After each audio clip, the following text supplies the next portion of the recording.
చివర ఉండి ఇంకా ఊళ్ళోకి రావాలనుకుంటున్నటువంటి ఆ యాత్ర చేసేవాడి దగ్గరికి వెళ్ళిపోయేవాట. అంటే తీర్థయాత్ర చేసేవాళ్ళు ముందుగా మన ఇంట్లో అడుగు పెట్టాలి, వాళ్ళ కాలిధూళి ఇంట్లో పడాలి. తీర్థయాత్రలు చేసేవాళ్ళ పాదధూళి ఇంట్లో పడితే మన ఇల్లు పవిత్రం అవుతుందండోయ్. ఎప్పుడైనా తీర్థయాత్రలకు వెళ్ళిన వాడు దొరికాడా, వాడిని ముందు వాడింట్లోకి వెళ్ళకుండా మన ఇంట్లోకి తీసుకొస్తే ఒక లాభం. వాడి పాదధూళి మన ఇంటిలో పడితే ఇల్లు పరమ పవిత్రం అవుతుంది, తీర్థస్థలం అవుతుంది.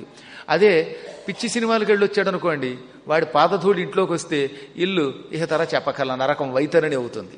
అందుకని తీర్థయాత్రలు చేసేవాళ్ళు ఎప్పుడన్నా దొరుకుతారేమోనని వెతుక్కుని వాళ్ళు ఊళ్ళోకి అడుగు పెట్టారని తెలిస్తే ఎంత దూరమైనా సరే పరుగు పరుగున వెళ్ళి వాళ్ళకి నమస్కరించి వినయంగా ఎదురెళ్ళి తీసుకొచ్చేవట.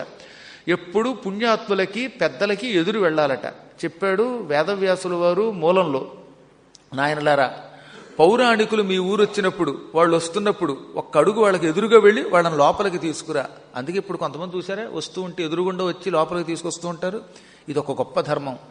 పెద్దలు పౌరాణికులు వచ్చినప్పుడు ఎదురెళ్ళి వాళ్ళని లోపలికి పిలిస్తే అది 100 కోట్ల పర్యాయములు భూప్రదక్షిణ చేయటం వల్ల వచ్చే ఫలితం ఇస్తుంది. ఏకంగా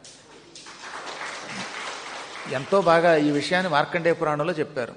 అలాగే వేద పండితులు లేక సద్గురువులు మహాత్ములు యాత్రలు చేస్తున్న వాళ్ళు ఇలాంటి వాళ్ళు వచ్చినప్పుడు మనం ముందు ఎదురు వెళ్ళాలి.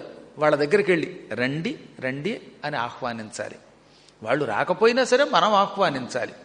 అందుకని ఎదురు వెళ్ళి ఆహ్వానించేవాడు